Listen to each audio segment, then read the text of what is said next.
Olá, pessoal, tudo bem? Como estão vocês? Hoje estamos aqui para conversar sobre o poder da empatia. E para começar a falar desse tema tão empolgante que eu amo demais, eu vou compartilhar aqui com você alguns slides.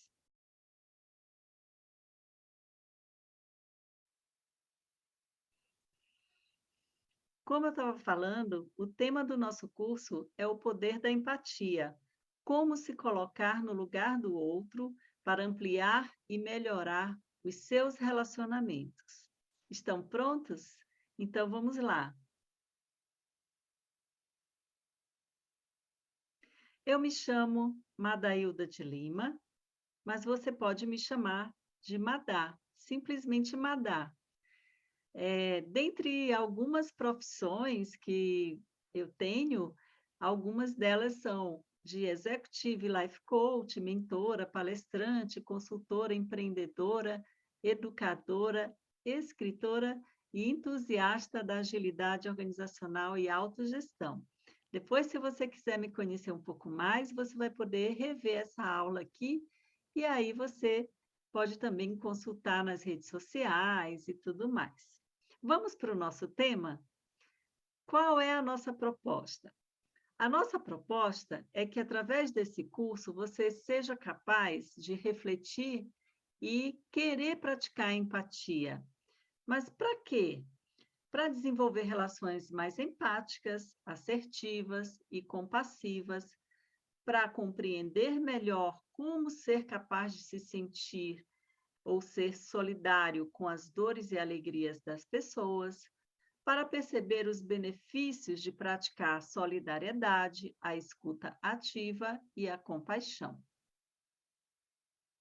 A minha sugestão para você é que você pegue lápis e papel ou caneta, ou qualquer outro meio que você prefira, da sua preferência, né, para que você possa registrar tudo que você descobrir aqui ao longo dessa jornada, tá bom?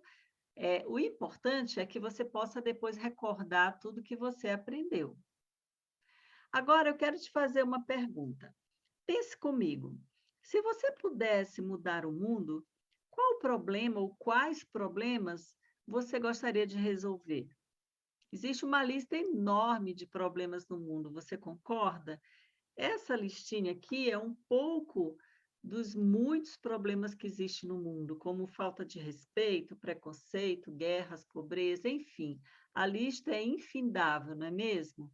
Mas você deve estar se perguntando: o que que empatia tem a ver com tudo isso? Vamos descobrir? Bom, para que a gente possa responder essa pergunta, em primeiro lugar, eu vou convidar você, junto comigo, fazer algumas distinções.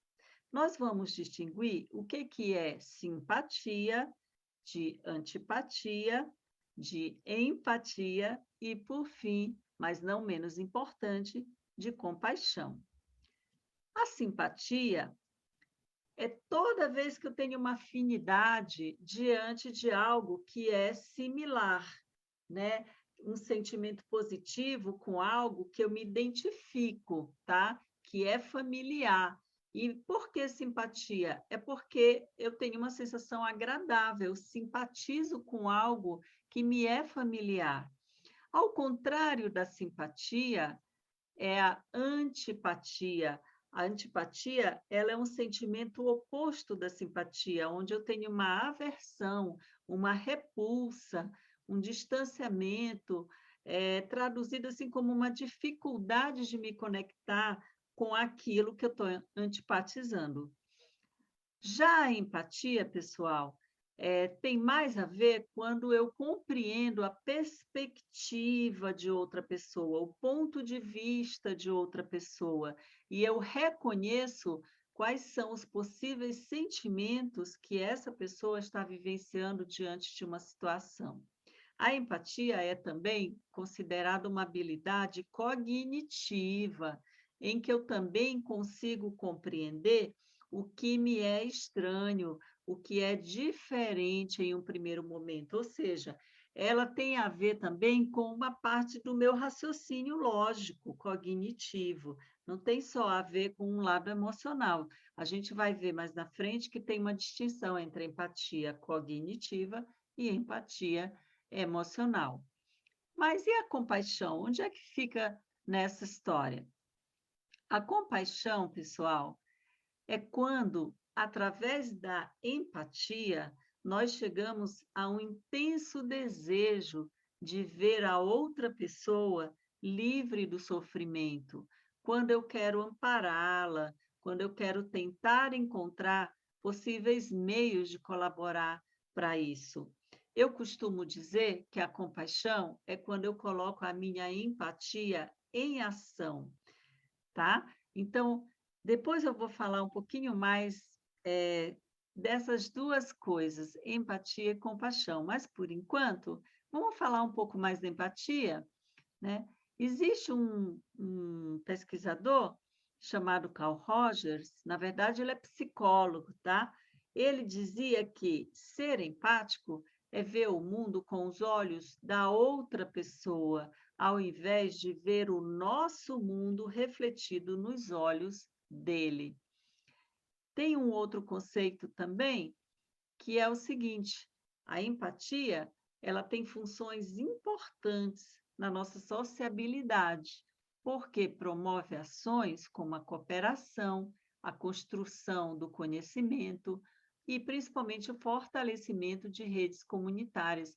É por isso que a empatia é tão importante, gente. Se você procurar no dicionário, você vai encontrar a empatia como uma palavrinha do sujeito feminino que, através da psicologia, tem o sentido de uma habilidade de imaginar-se no lugar da outra pessoa, também de compreender os sentimentos, os desejos, as ideias e as ações dos outros. Qualquer ato de envolvimento emocional em relação a uma pessoa ou a um grupo e a uma cultura. Também a capacidade de interpretar padrões não verbais de comunicação e o sentimento que objetos externos provocam em uma pessoa. Agora, tem uma frase de um outro teórico, escritor famoso, chamado Marshall Rosenberg, que eu vou mostrar para vocês, que eu gosto muito. Para mim, essa última definição que eu vou mostrar, ela resume todas essas anteriores que eu mostrei para vocês, que diz o seguinte: a empatia, ela é a compreensão respeitosa do que os outros estão vivendo. Olha que bonito, né, gente? Eu acho tão profunda essa definição, né? Eu acho que ela incorpora todas as outras que eu falei anteriormente para vocês. Agora eu quero te fazer uma pergunta. O que que você acha? Todo ser humano ele já nasce empático, sim ou não? O que você pensa a respeito? Será que todo mundo já nasce assim? E quem não nasce assim, será que consegue desenvolver a empatia? Pois é, gente, a nossa habilidade de repetir gestos simples e complexos, de imitar pessoas, de aprender coisas novas, é o que nos torna capazes de empatizar. Nós já trazemos conosco uma habilidade de fazer essa repetição, e essa habilidade ela está relacionada com a empatia, né? A Tati Fukamati, que é uma pessoa que é focada nesse tema de empatia, ela costuma dizer que porque nós podemos imitar, nós podemos empatizar. É como se aquilo que nós observássemos do outro acontecesse dentro da gente. O ser humano, gente, ele já nasce empático. Todos possuem empatia. A questão é que algumas pessoas sentem mais e outras menos. O que diferencia esses 2 perfis de pessoa, segundo um teórico chamado Cassers, é o tamanho do canal que leva a informação recebida da parte visual do seu cérebro até a parte emocional. Algumas pessoas são capazes de identificar os sentimentos do outro, mas não são de senti-los dentro delas mesmas, elas não são capazes de sentir dentro de si. No meio do caminho, essa informação se perde e o meio do caminho é exatamente esse canal. Agora eu vou falar um pouco para vocês da relação entre os neurônios espelho e a empatia. O que que são esses neurônios espelho? São os neurônios que estão localizados bem na parte frontal do nosso cérebro, ou córtex frontal, tá? E eles desempenham uma função muito importante para o comportamento humano. Esses neurônios espelhos são ativados quando alguém observa uma ação de outra pessoa. O mais impressionante é o fato desse espelhamento não depender obrigatoriamente da nossa memória. Ele é algo automático do nosso cérebro. Por exemplo, se alguém faz um movimento corporal complexo que nunca realizamos antes, os nossos neurônios espelho identificam no nosso sistema corporal os mecanismos musculares correspondentes e nós tendemos a imitar inconscientemente aquilo que nós observamos, aquilo que nós ouvimos ou percebemos de alguma forma. Não é interessante, gente? Eu vou dar um exemplo mais claro para vocês da atuação dos neurônios espelho. Eu vou te perguntar, quem é aqui que nunca bocejou só de ver uma pessoa abrindo a boca desse jeito, não é? Dá um soninho. Então, esse fenômeno é algo totalmente automático e inconsciente, graças aos neurônios espelho. Mas os neurônios espelhos não são só responsáveis pelo ato de bocejar, não. Quem é aqui que nunca chorou, ficou triste de ver uma cena triste na novela, alguém chorando, ou um final, assim, alguma ocorrência, e que você se identificou com aquela tristeza? Quem é aqui também que já não deu uma bela de uma gargalhada só de ver uma pessoa sorrindo desse jeito, não é? A ciência nos fala muito a respeito da empatia, não só através das neurociências, mas também de muitos outros estudos. Vamos ver o que mais a ciência diz sobre o ato de empatizar? A ciência diz que o ato de empatizar acontece a partir da interseção de dois componentes que são essenciais para o processo empático: a empatia cognitiva e a empatia afetiva. Quando é que nós exercitamos a empatia, né?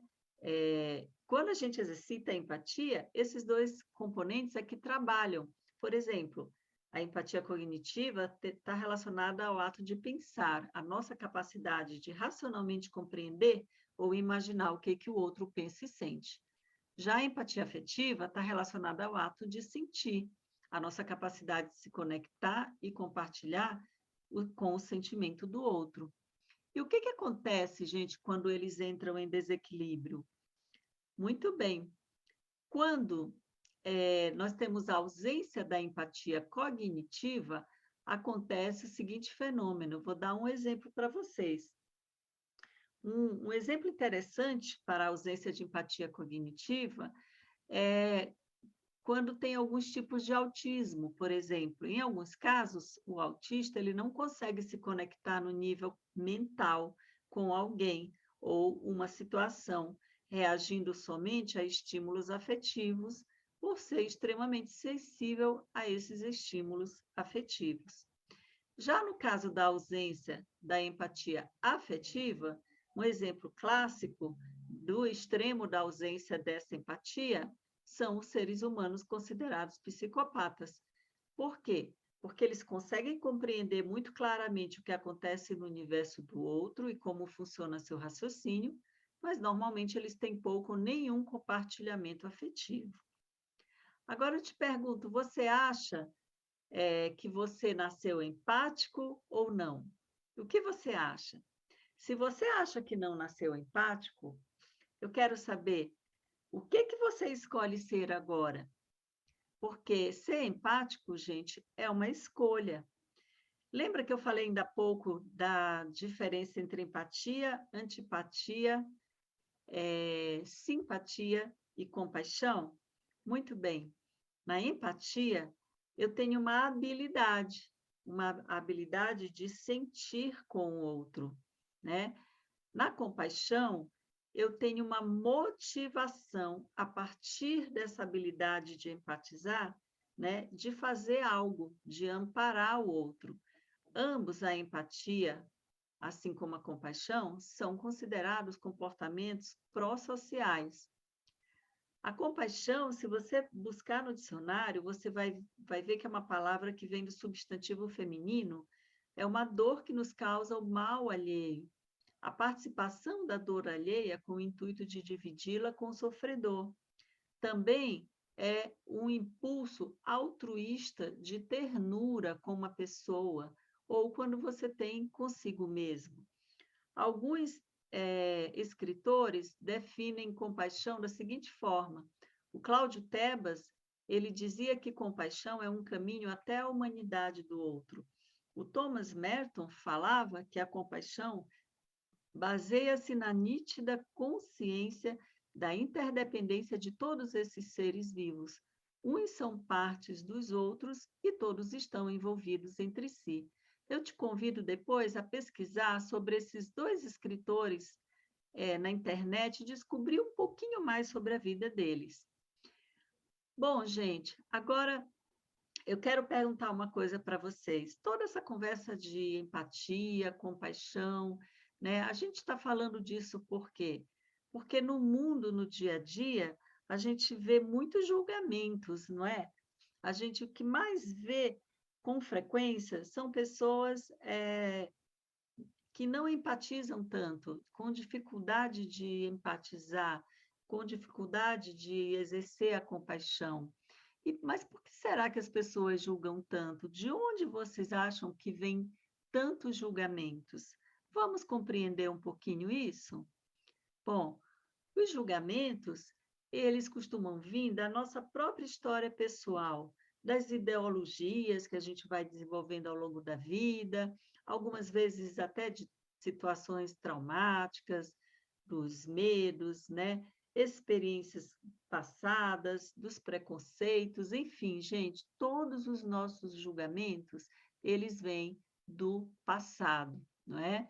E aí, quando a gente se depara com esse lado julgador que nós temos, a gente fica meio que sem saber o que fazer, né? Como que o que seria ser diferente de ser uma pessoa julgadora, né? Como é que eu posso deixar de ser tão julgador? Existe uma diferença entre o eu julgador e o eu observador. Por exemplo, quando uma pessoa diz, ele está fazendo isso só para me provocar e explodir, ele não gosta de mim, ele quer me prejudicar. Nessa situação, a pessoa está julgando a atitude de alguém e ela já, a partir desse julgamento, ela assume que aquilo é uma verdade. E todo o comportamento dela vai ser influenciado por esse julgamento. Qual seria uma segunda escolha, ao invés de ser julgador? É quando eu exerço o eu observador.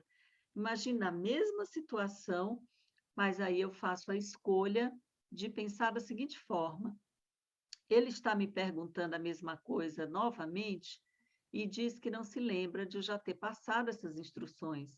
O que será que está acontecendo? Observe que nessa situação, ao invés de assumir que a outra pessoa está me perguntando repetidamente a mesma coisa, só para me provocar, né, eu, eu escolho pensar na possibilidade de ser uma outra coisa, que não necessariamente algo relacionado a mim, não necessariamente algo pessoal, mas alguma coisa que tem a ver com a própria pessoa, talvez um lapso de esquecimento, talvez a pessoa está num estresse, né? Então, ao invés de eu julgar aquela atitude e pautar as minhas ações consequentes a essa atitude com base no meu julgamento, eu passo a simplesmente observar o que está acontecendo com o outro e até, quem sabe, oferecer um apoio, uma ajuda para que a pessoa destrave, né? Gente, quando nós julgamos o outro, nós vemos apenas uma pequena faceta, uma partícula, né, a ponta do iceberg. E aí nós consideramos que aquele pouco que nós estamos vendo dele ou dela é toda a sua realidade. E nós aprisionamos a pessoa nessa imagem. Esse que é o impacto do julgamento. né? A gente nem sempre deve confiar naquilo que a gente acha que está vendo, sabe por quê? Porque tem uma frase muito legal que eu quero compartilhar com vocês que diz assim: a mente mente. Já ouviram falar? Né? Como assim, professora, a mente mente? Por exemplo, eu vou dar um exemplo para vocês.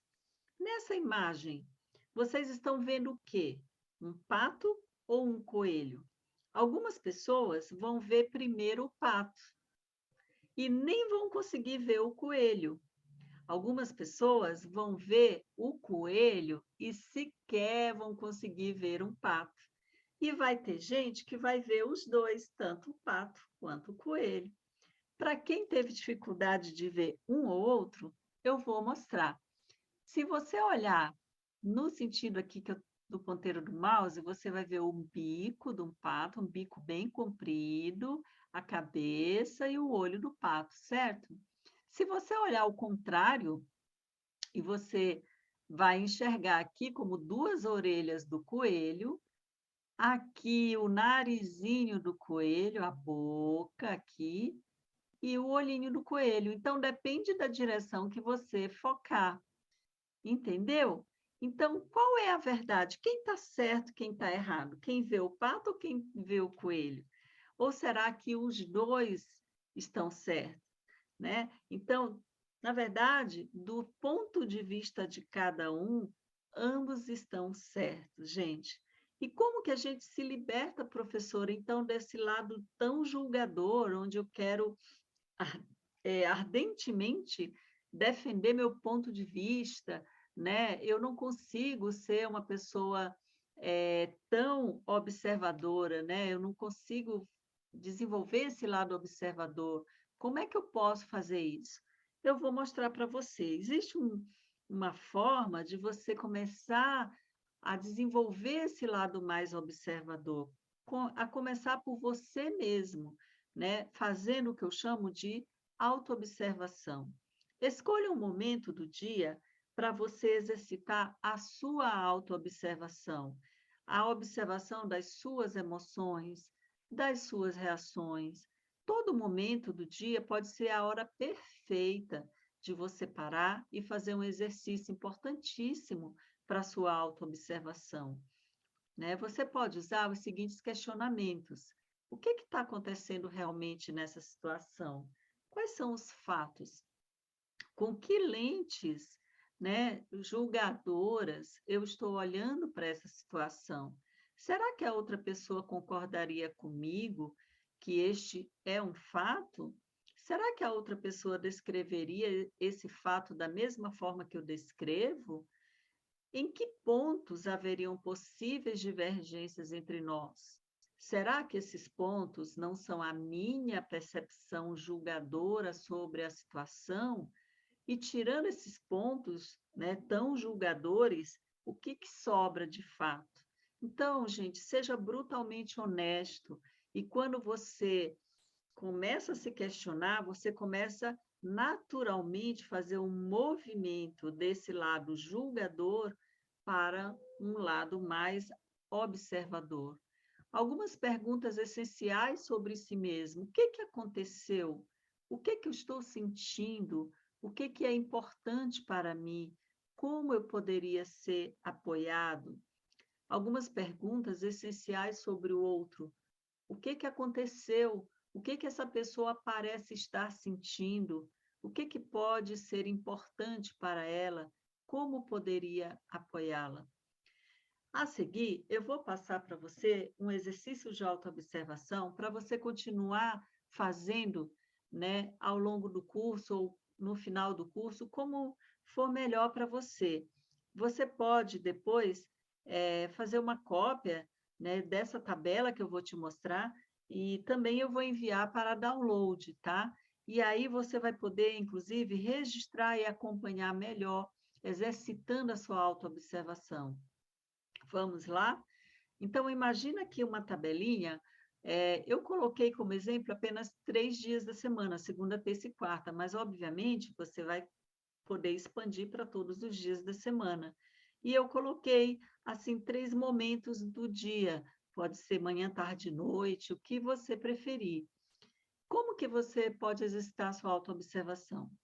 Primeiro, reflita a respeito do quanto os sentimentos que você teve ao longo do dia e as suas ações estão conectados.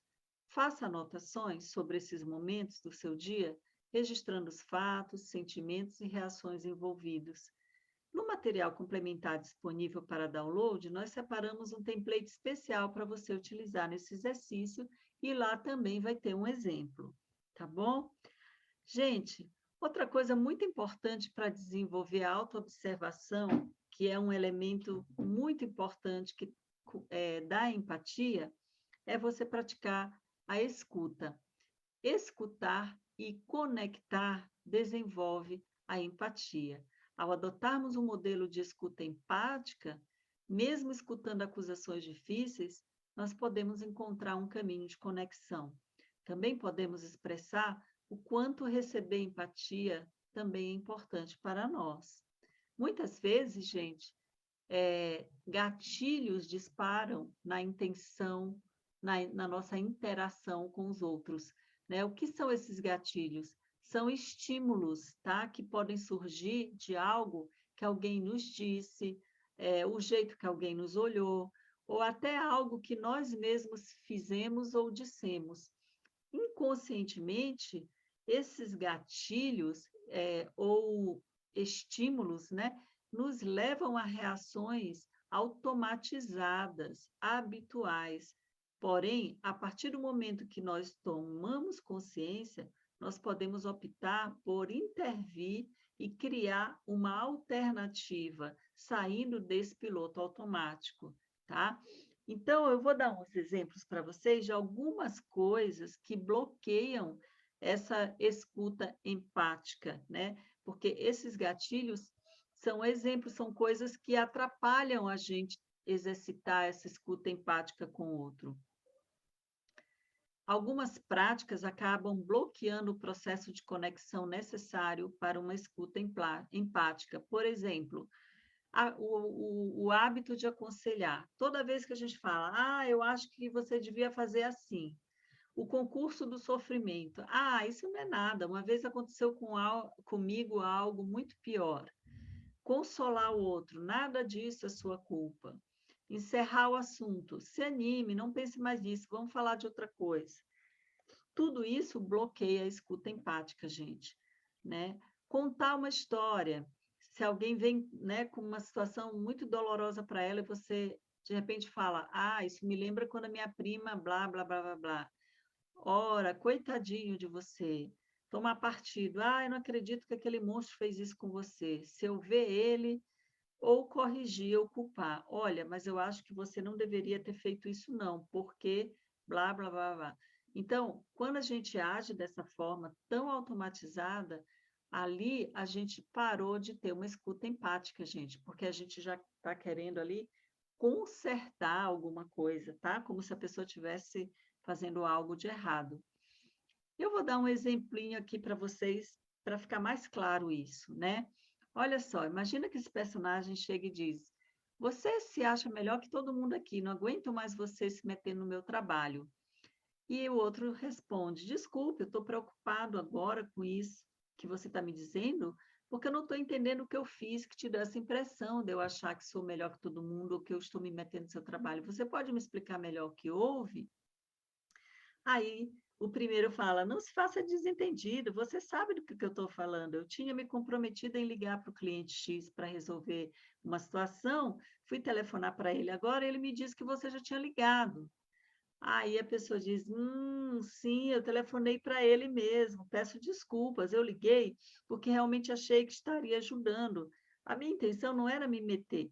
Eu sinto muito que você tenha se sentido chateado com essa situação.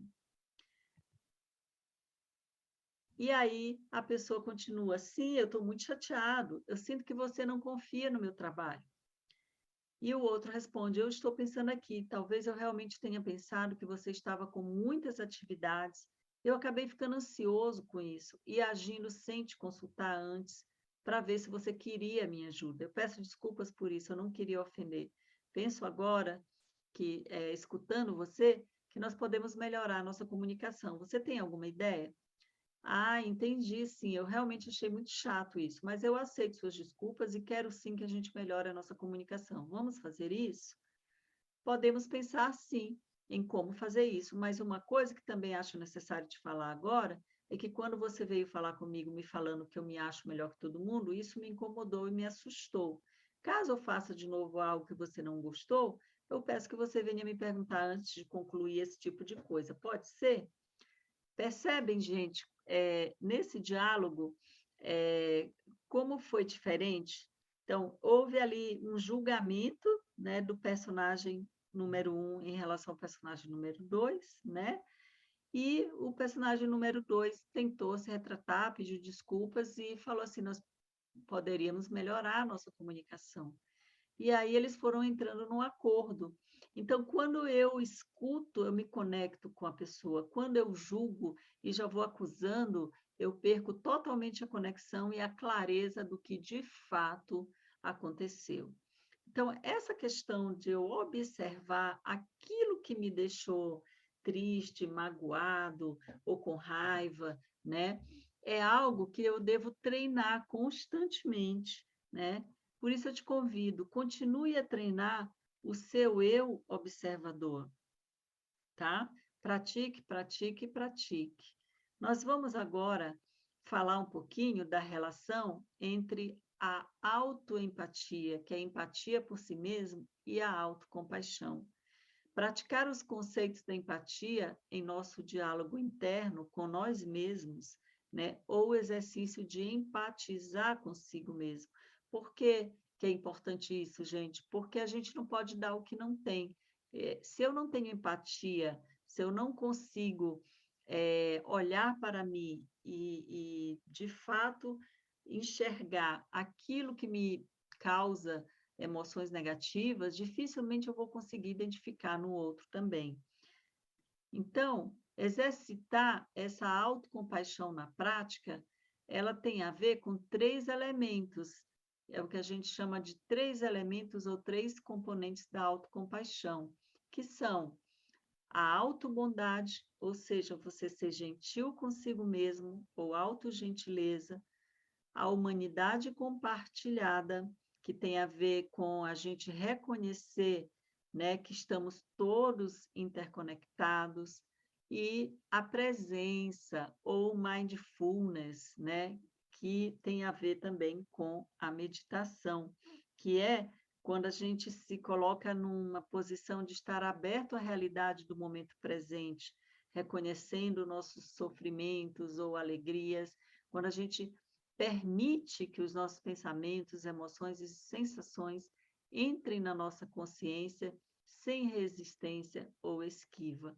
Então, quando a gente pratica esses 3 elementos da autocompaixão, a gente tem uma vida mais equilibrada, a gente consegue também desenvolver a autoempatia.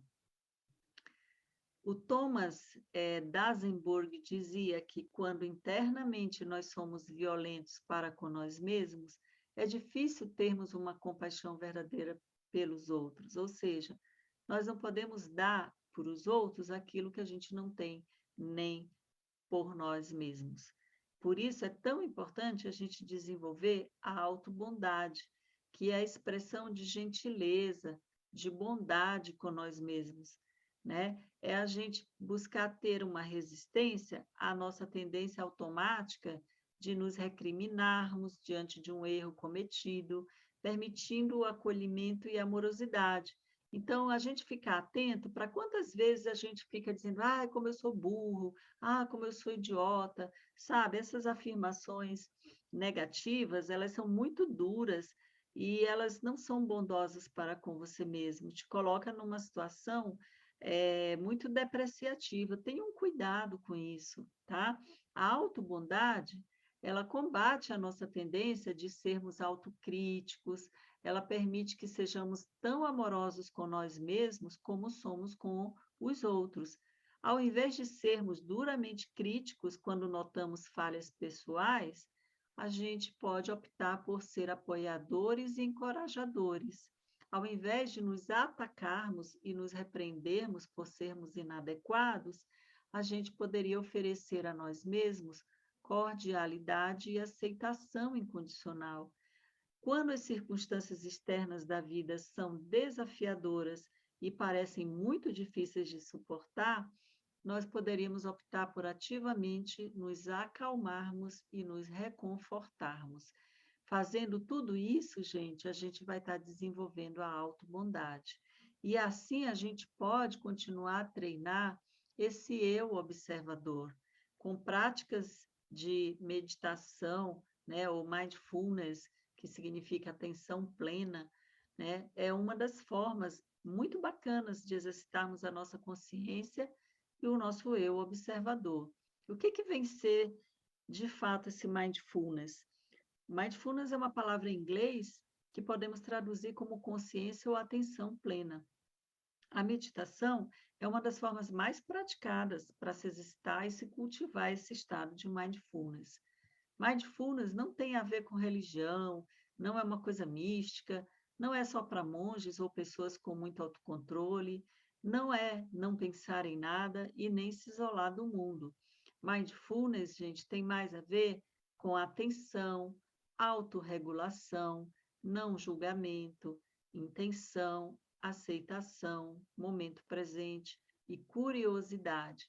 Existem alguns elementos essenciais no mindfulness que são estar atento, buscar centrar-se, direcionando a atenção, o tempo presente, que é desapegar do passado e do futuro e ficar focado no agora, a intenção, que é o exercício de vontade que passa pela intencionalidade na ação, a aceitação, que é uma postura que evita julgamento ou resistência diante das experiências, a autorregulação, que busca regular a sua atenção quando percebe a distração natural da mente de maneira compassiva, e a curiosidade, que desenvolve um olhar curioso sobre a vida e a experiência de estar vivo.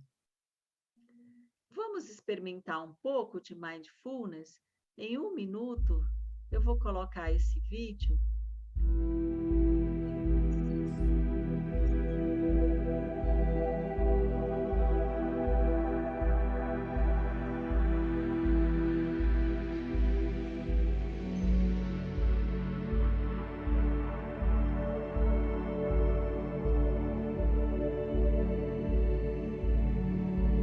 Relaxando os pés,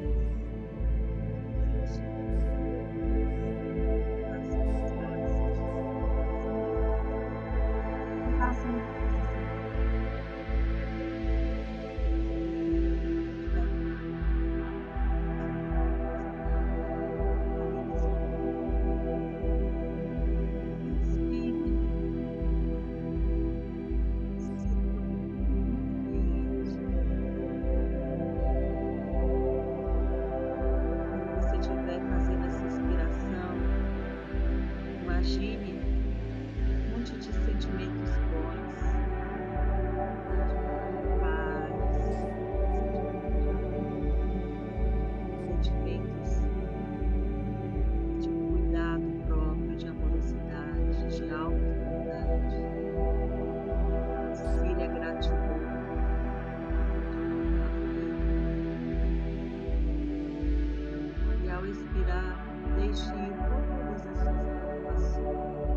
meditação que durou apenas 1 minuto.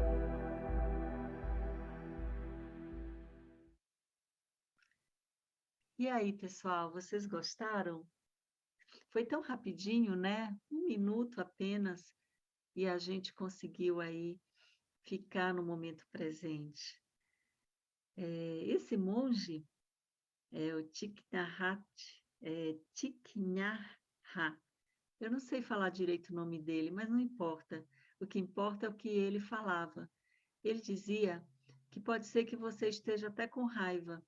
Em vez de você deixar que a raiva arruine sua mente e corpo, você pode respirar conscientemente, voltar-se para o seu corpo e envolver esse sentimento difícil com a energia da consciência plena.